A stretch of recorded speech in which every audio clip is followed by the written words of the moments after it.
Good morning, students. Today we are going to discuss on the division Spinophyta. Division Spinophyta. This division Spinophyta is also known as Arthrophyta or Calamophyta. They appeared in the lower Devonian and flourished very abundantly during the late Paleozoic, but have now become almost extinct. The group with its greatest development in the Carboniferous periods, when giant tree forms were the dominant vegetations with the Lycophyta, the only living members of which are the horsetails, genus Equisetum. ये जो genus स्पिनोफाइटा है, इसे हम आर्थ्रोफाइटा और कैलेनोफाइटा भी कहते हैं।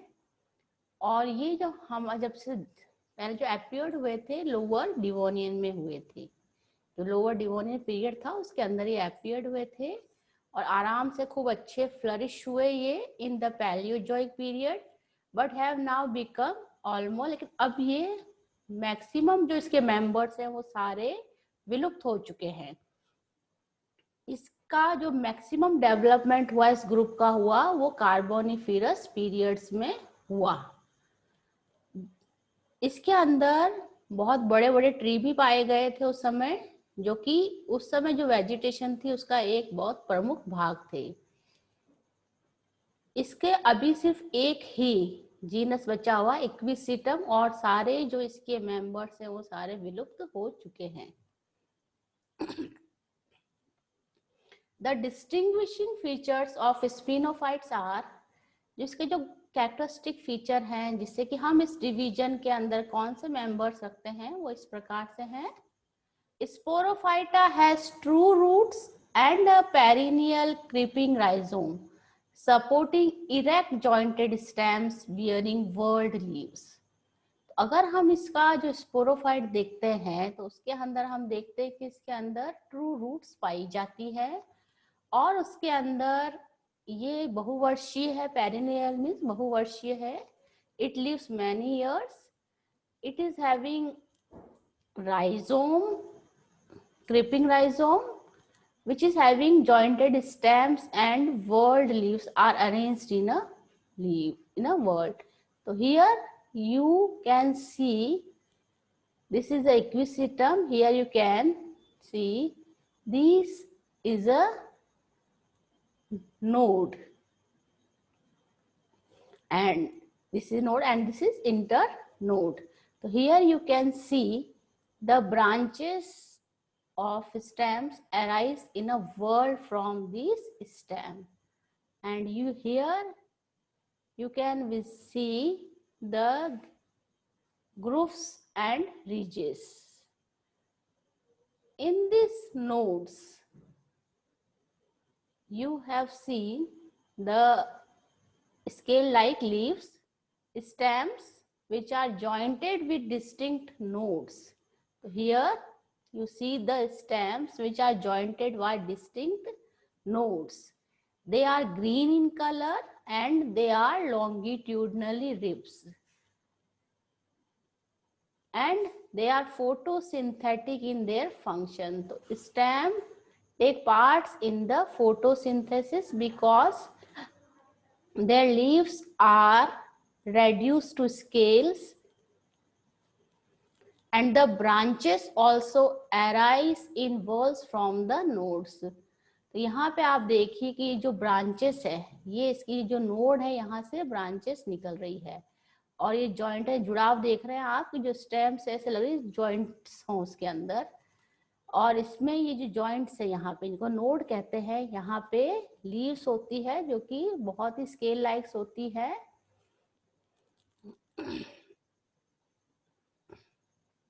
Both protostele and siphonostele without the leaf gaps, some with secondary thickenings. इस डिवीजन के अंदर दोनों ही प्रकार के स्टील पाए जाते हैं, प्रोटोस्टील एंड साइफोनोस्टील। जो स्टील्स है प्रोटोस्टील और साइफोनोस्टील, इनमें जो स्टील है उसके अंदर लीफ गैप्स नहीं पाए जाते हैं क्योंकि इनकी जो लीव्स होती है वो बहुत ही इस छोटी होती है और इनकी जो ब्रांचेस है वो भी आप देख रहे हैं कि जो नोड्स है वहीं से इनकी ब्रांचिंग हो रही है। तो ये डायग्राम है इक्विसिटम का।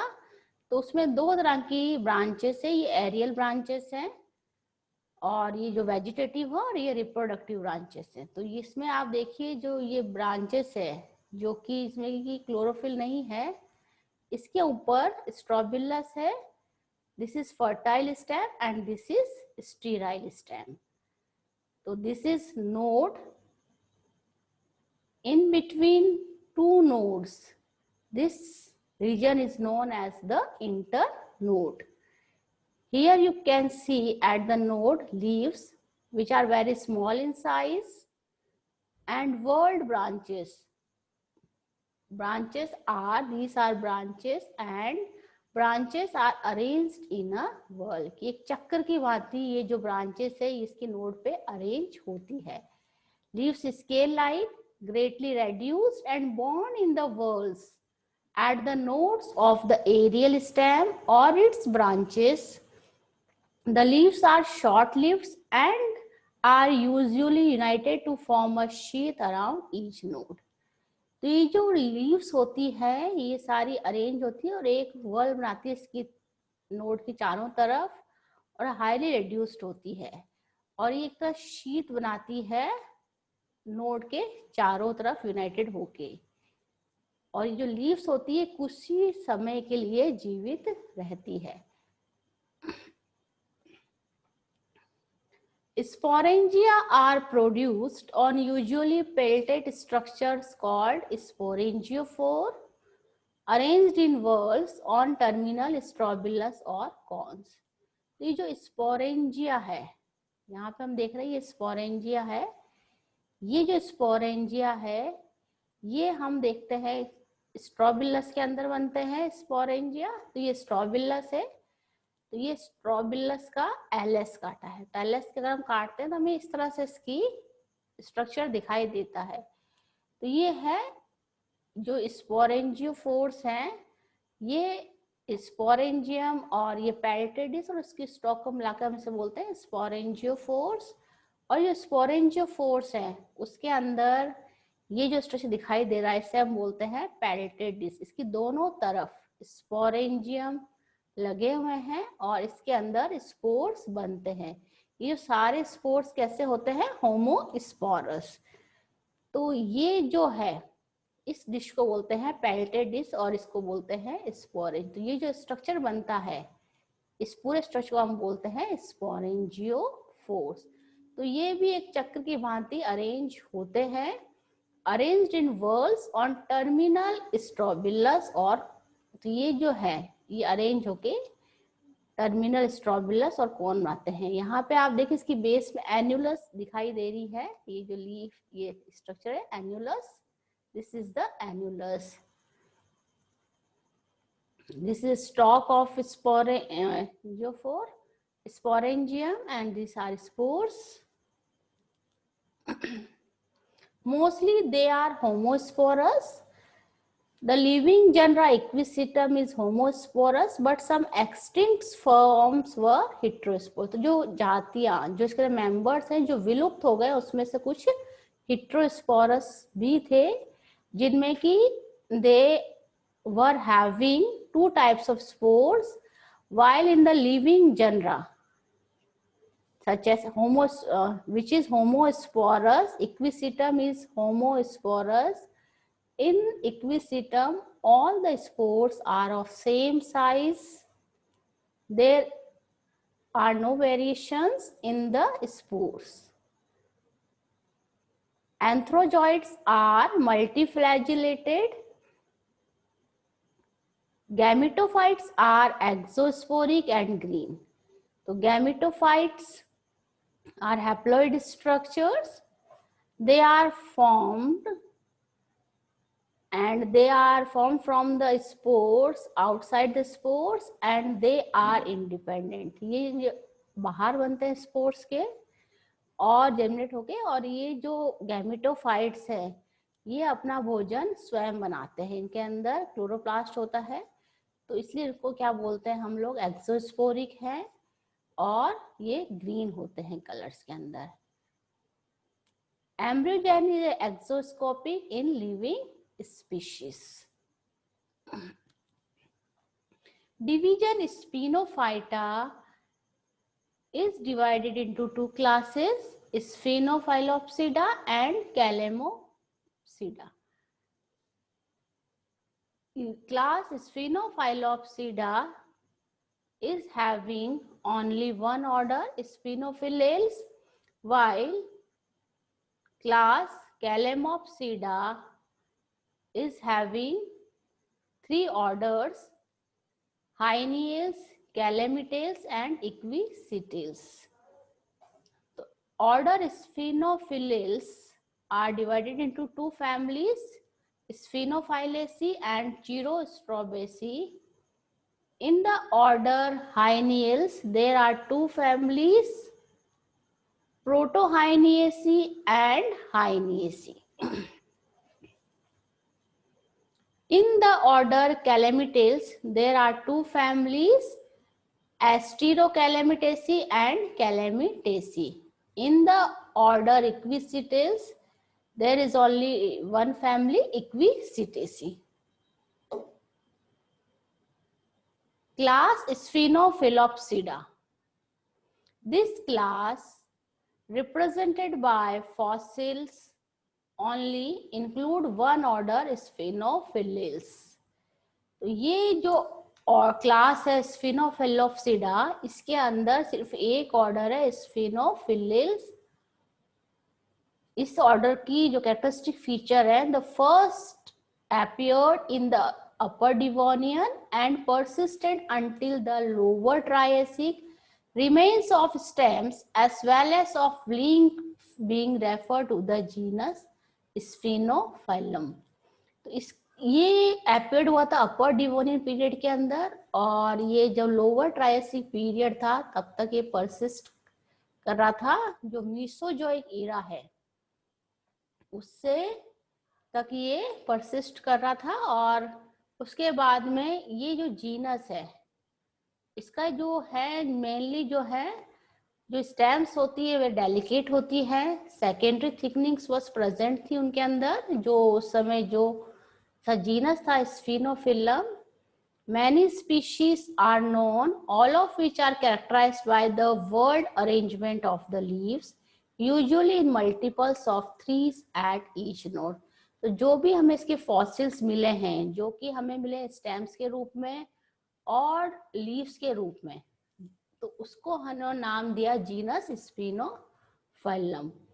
तो इसको जो है ये इसका बहुत डेलिकेट होता है, उसकी जो लीव्स हैं वो जो पाई गई मल्टीपल्स ऑफ 3 के मल्टीपल्स में पाई गई नोड के ऊपर, एक चक्र में एक के रूप में वो उस पे नोड से लगी हुई थी। Strobili mostly homosporous, occasionally heterosporous. Maximum जो इसके अंदर जो पाया गया स्ट्रोबिलाई वो होमोस्पोरस था, बहुत ही रेयर केसेस में हेटेरोस्पोरस फॉसिल्स में जो ये पाया गया, ये हेटेरोस्पोरस मेंबर्स में कुछ पाए गए। ऑर्डर स्फिनोफाइलेल्स के अंदर जो दो फैमिलीज हैं, स्फिनोफाइलेसी और चीरोस्ट्रोबेसी। स्फिनोफाइलेसी में जीनस है वो है स्फिनोफिलम, स्फिनोफाइलोस्टेकाइस, बोमेनाइट्स एंड इवियोस्टेकिया। फैमिली चीरोस्ट्रोबेसी में है, चीरोस्ट्रोबस जो जीनस है वो पाया गया। इसके अंदर हम लोगों को जो अभी तक जो जनरा पाए गए हैं वो 4 है, और इसके अंदर एक सिंगल जीनस अभी तक हमें मिला है। ये सारे फॉसिल्स है, इनमें कोई भी लिविंग जनरा नहीं है। Chirostrobus from the lower Carboniferous of Scotland was a large cone. तो चीरो जो स्ट्रोबस है उसमें सिर्फ इसका कोन का जो स्ट्रोबिलस है उसको इन्होंने जीनस का नाम दिया चीरोस्ट्रोबस। वो 3.5 सेंटीमीटर अक्रॉस एंड हैड 36 स्पोरेंजियोफोर्स। तो उसके 36 स्पोरेंजियोफोर्स मिले in each word, subtended by the same number of bracts, each with bifurcated tips. Class Calamopsida. Class Calamopsida, it has three orders: Calamitales, Haineals and Equisetails. In the order Calamitales, ये जो order है इसके अंदर तीन जो class है कैलेमोप्सिडा, जो दूसरी क्लास है स्फिन डिवीजन स्फिनोफाइटा की, उसके अंदर हमें तीन ऑर्डर्स हैं, कैलेमिटेल्स, हाइनियल्स और इक्विसिटल्स। इनके जो ऑर्डर है कैलेमिटेल्स वो अपियर हुआ था अपर डिवोनियन पीरियड के अंदर, और मैक्सिमम जिसने ग्रोथ की ड्यूरिंग कार्बोनिफेरस पीरियड के अंदर, और डिसअपियर्ड हो गया इन द ट्रायसिक पीरियड। तो ऑर्डर इंक्लूड टू फैमिलीज, इसके अंदर टू फैमिलीज हैं। हम लोग देखते हैं, जैसे अगर हम बात करते हैं ऑर्डर कैलेमिटेल्स की, हम देखते हैं कि जो इरास हैं, पैलियोजोइक इरास से लेकर मेसोजोइक इरा तक ये आराम से वेल डेवलप हुए। कैलेमिटेल्स और फैमिली एस्टीरियो कैलेमिटेसिस के अंदर आती है। इसके अंदर जो जनरा है in the family Asterocalamitaceae, there are two genera, Asteriocalamites and Archaeocalamites. The first representative to appear in the Upper Devonian were the tree-like plant Asteriocalamites. तो ये जो Asteriocalamitite ये ट्री थे, बड़े बड़े पेड़ थे, और उनके हमें स्टेम्स के रूप में, जो फॉसिल स्टेम कास्ट के रूप में हमें इसके फॉसिल्स मिले हैं। Asteriocalamites had woody stems up to 16 centimeter in diameter, strongly grooved on the outside, with the grooves continuing through successive nodes. The leaves up to 10 centimeter long were involved at the nodes and forked many times dichotomously. तो अगर हम इसका जो एस्टीरियोकैलेमाइटेसी के जो genus देखते हैं, तो इसके अंदर जो एस्टीरियोकैलेमाइट्स था वो एक पेड़ के रूप में था। उसकी जो स्टेम थी 16 सेंटीमीटर की चौड़ाई थी, और उसके बहुत सारे बाहर से आउटसाइड में उसके बहुत सारे उभार थे, और उसकी जो लीव्स थी वो 10 सेंटीमीटर तक लंबी थी, और वर्ल्स जो नोट्स उस पर लगी हुई थी, और उसको उसमें पार्टीशन फोर्क दो भागों में बटी हुई थी, और उसको हम ये डाइकोटमसली ब्रांचिंग उसमें लीव्स में देखी गई।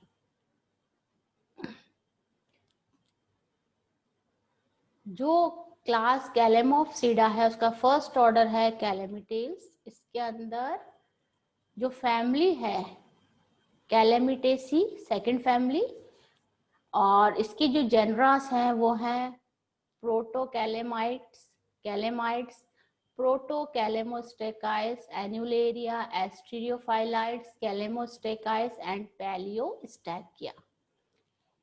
कैलेमाइट्स जो कि एक फॉसिल है, ये उस समय जो कैलेमाइट्स की पिक्चर है कि जो कैलेमाइट्स था वो कैसे दिखाई देता था। तो कैलेमाइट specimen, it had height of 30 meter with hollow trunks, was up to 30 centimeter. The generic name calamite should be applied only to pith casts of stems and branches.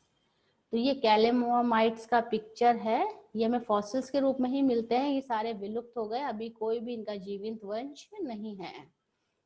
और ये जो कैलेमाइटिस जो हमने दिया, इसको स्पेसिमेन को नाम दिया, वो इसकी जो पिथ कास्ट के रूप में जो स्टेम्स मिले हैं या ब्रांचेस मिली है, उनको हमने ये नाम कैलेमाइटिस दिया है। हाइनियल्स, जो सेकंड ऑर्डर है क्लास कैलेमोप्सिडा है, वो है हाइनियल्स। इसके अंदर दो फैमिलीज है, प्रोटोहाइनियसी और हाइनियसी।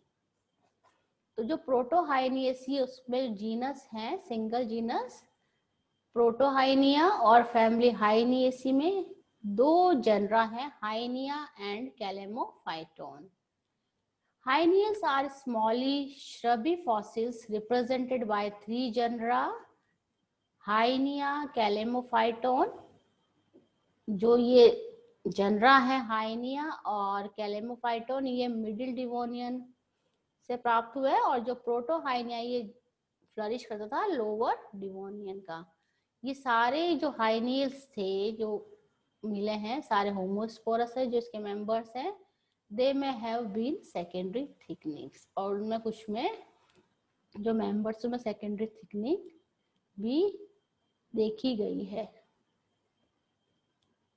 जो थर्ड ऑर्डर है इक्विसिटिल्स, इसके अंदर सिंगल फैमिली है इक्विसिटेसी, और दो जनरा है इक्विसिटाइड्स and equisetum.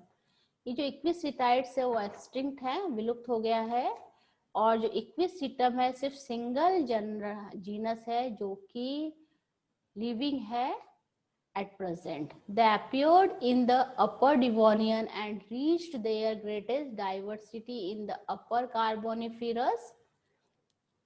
Most of them disappeared during the Permian, but one alive today belong to the single genus Equisetum, and of this only some 25 species are known. ये जो इक्विसिटल्स थे ये अपीयर्ड हुए थे अपर डिवोनियन में, और ये अपनी ग्रेविटी डाइवर्सिटी जो पाएगी वो पाएगी अपर कार्बोनिफेरस में, और इसके बाद में ये डिसअपियर होना स्टार्ट हो गए, और परमियन में ये मैक्सिमम डिसअपियर्ड हो गए। लेकिन अभी सिर्फ इनका एक ही जीवित वंश है जो कि है इक्विसिटम, और उसकी अभी 25 स्पीशीज हमें all over the world identify हुई है। This is the picture of Equisetum urvens. Thank you.